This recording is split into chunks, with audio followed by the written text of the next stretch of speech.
Up until recently, I had been mostly indifferent when it comes to Ian Garry. Like many people, I'm sure, the first time that I really started to pay attention to him was his fight with Neil Magny and all the stuff that happened in the lead up to that fight.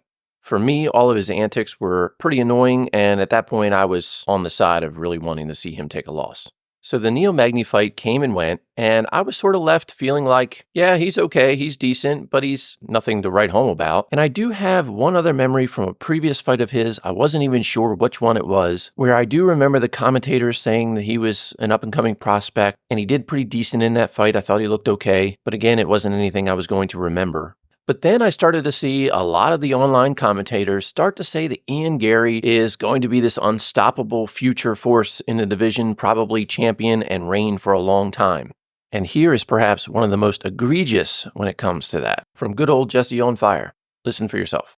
And in case you can't tell, I am 100 out of 100 bullish on this kid's career. He's the future, 100%.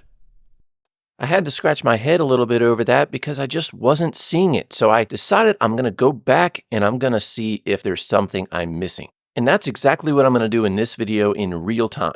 I'm going to go back and watch every single fight that he has had under the UFC banner. And as I'm watching it, I'm going to give you what I think are the most important highlights from each fight. Now for me, this is going to take several hours of work, but for you, it's all going to take place in probably less than 15 minutes. And by the end of it, I'm going to be able to make that final determination of whether I've been right about him or whether I've been wrong about him in terms of whether he really is the future, as his nickname implies. So if you appreciate the effort I'm going to be putting into this, please give the video a like and make sure you subscribe to the channel for future videos like it.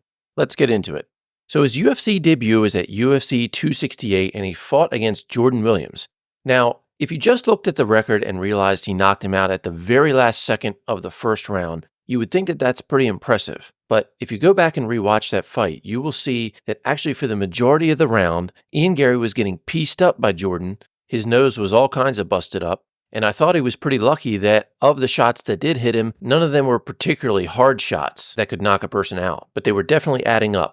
And for the most part, Garry was not even landing on Jordan with his own shots. He threw a couple of good kicks that were blocked, but that was really about it. And when it came to the clinch, it looked like they were pretty evenly matched, pushing each other sort of back and forth, taking turns on who was on the fence. Then finally, in the last couple seconds of the round, Ian Garry had a sort of Anderson Silva, Forrest Griffin-esque moment where he dodged sort of an aggressive punch from Jordan, and then he came back with a hard right cross and knocked him out. So the ending was definitely impressive for Garry, but the whole rest of the first round was really him getting busted up and losing to Jordan, in my opinion. Next, let's move on to UFC 273 when he fought Darian. Here again, in the first round, Ian Garry spent much of the time on his back foot getting pressured.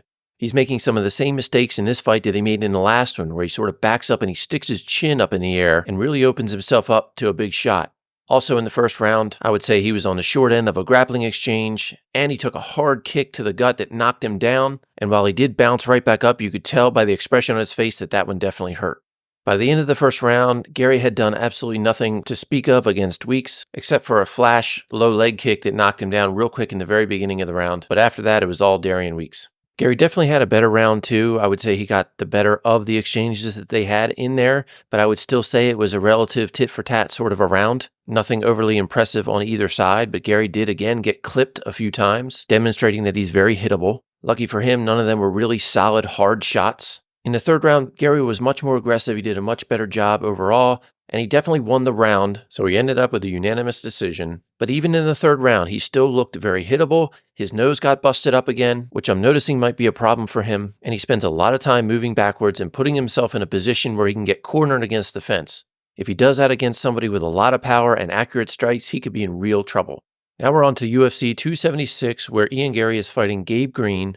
Out of the gate in the first round, it looks very similar to his other fights where he's on his back foot a lot and getting backed into the fence. He's definitely landing more strikes than Gabe Green, but Gabe isn't really throwing anything either. Green is seeming very timid, even though he's the one walking him down. In the second half of the first round, things got a lot more interesting. Each guy threw a lot more strikes. Gabe clipped Garry with a really hard shot to the lower part of the chest that definitely looked like it hurt, but Garry took it like a champ, I'll give him that. And then he immediately fired back with 3 or 4 really hard straight shots to Gabe's face. The round sort of ended with a good back and forth, but I would definitely say Garry got the better of the exchanges in that round. Now in round 2, a lot of things happened that did not look good for Ian Garry. He started the round pretty strong, but by about the middle, Garry and Gabe Green got into a grappling exchange in which Gabe Green sort of fell and Ian Garry landed on top of him in full mount, but he wasn't able to do anything at all with it. And in fact, Gabe Green reversed it and got his back very quickly. Then after Green controlled him for a little bit, they sort of separated and got back to the stand-up. But now Ian Garry was looking a little bit tired, and towards the very end of the round, Gabe Green was starting to piece him up pretty good. When the second round ended, Garry was taking some hard shots, and he actually looked like he might be in trouble. I can't imagine the judges not giving that round to Gabe Green. The third round was a little more tame, but still very interesting because there was a good mix of action to assess. Garry definitely looked a little wary in the beginning, but he managed to land a really hard straight shot on Gabe's face, and he dropped him in what was a great opportunity to finish the fight, but he couldn't do anything with it. He jumped on Gabe, but Gabe was able to control that and basically stand up and then control Garry. So far in all three of Garry's fights, I'm seeing very weak grappling ability. Ian Garry ended up getting a 30-27 decision, which was actually really surprising to me because I would have definitely given Gabe the second round, especially since it finished with Garry in trouble. All right, now we're going to move on to UFC 285, where Ian Garry takes on Kenan. So the first round here got very interesting. It started off pretty boring and mostly a tit-for-tat type of battle that Garry was definitely winning the best of, and I give Garry credit here. He has a very good low kick, and it's the same one he used to damage Magny. But man, at about a minute and a half left, they were having a pretty tight quarter striking battle, and Song absolutely clipped him with a hard left, which knocked Garry down much in the same way you would see a knockout happen. But fortunately for him, he wasn't out, and he managed to survive, but man, he was in trouble.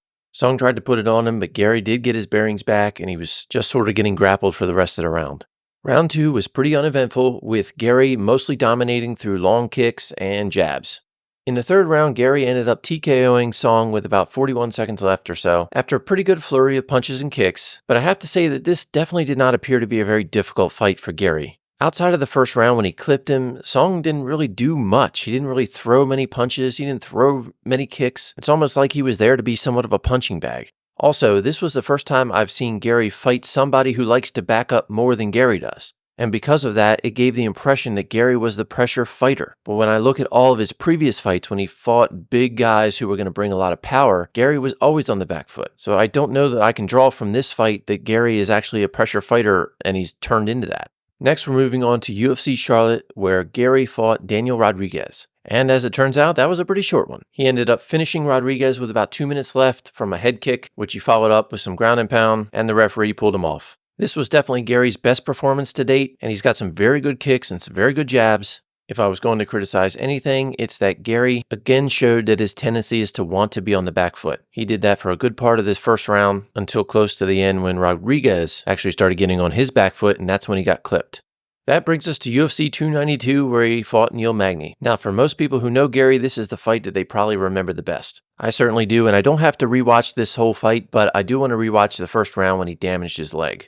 So after doing that, here's the deal. As I've said, Garry has some great low leg kicks, and he used them on Magny, damaged his leg right out of the gate. With the first 2 kicks, he knocked him down each time. But I have to say, Magny just looked terrible in this fight, and he wasn't pulling the trigger. Once again, Garry was moving backwards a lot in the first round, even though he was winning the exchanges. And even though he had Magny so hurt, he wasn't able to go in for the kill and get that done. Magny was right there ready to be taken out, but he didn't do it. So I would have to say that is a strike against him there. And now that I've gone back and watched all of his fights and paying a lot closer attention than I normally do when I'm just casually watching, I will say that my verdict on him is definitely confirmed. But before I tell you what that is, let me give you what I think are his strong points and his weak points. On the strong point side, Garry is tall for the division. At 6'3", he has a long reach and he's able to work that jab and work his long leg kicks, and those are definitely his 2 best weapons. He's also very fast. He moves around well, he feints well, and he's able to jump in and jump out with strikes pretty effectively. On the power end of things, I definitely think he has decent power, but not scary power by any stretch. He can certainly knock somebody out, but I don't really see him doing that with something like a backstepping jab, for example. So with all those listed, I think he definitely has some strong points. And as he continues on, I'm sure he will hone those even better. But now let's get to the bad points, because I think there are a lot of them. The first and most blatant for me is the fact that when he fights somebody who presses him, somebody that he knows brings big power, Garry is all day on the back foot, and that will make it very easy for a powerful striker to put him into a corner and hit him. And that goes to my next point, that I think Garry is very hittable, especially when he's on his back foot. In his first couple of UFC fights, he was getting tagged on a regular basis and his nose was repeatedly getting busted up. I think if he fights someone who's tough and can take shots, but also has big power, I think that's going to be a real problem for him. In addition to that, all of the grappling exchanges that I saw from him were absolutely awful. He pretty much got controlled in all of them, and in the one or two where he had an advantage for a moment, he lost it almost immediately. In his last couple of fights, there was no grappling at all for anybody to even see this. But if you go back and watch those early fights, you will definitely see what I'm talking about. Finally, while Garry definitely has a good chin to be able to take the shot that he took from Song and survive, I am not at all convinced that he would be able to survive that shot from a more powerful striker. So with all of that said, here is my final verdict on Ian Garry. I think he's fun, I think he's exciting, and all of the drama surrounding him will make things a lot more interesting in the future with him, but I am not at all convinced that he is an elite fighter at this point, or that he will be some dominant future champion. He's very hittable, he takes a lot of risks, and like I said, his grappling seems like a major weakness. And because of all that, I think Geoff Neal could pose some serious threats for him. Now keep in mind, and I am completely open to the idea that I'm wrong on this. And if he proves me wrong about that, great. I will happily accept it. So that's going to be it for today. If you liked this video, please give it a like and also subscribe to the channel. I would really appreciate that. Thank you so much for everybody being here and all the engagement I've been getting. I really do appreciate you. Also, be sure to leave your opinions down in the comments. Let me know what your thoughts on Ian are. And do you think he has what it takes to become a future champion? I'll look forward to checking all that out. Thanks again, everyone, and have an awesome day.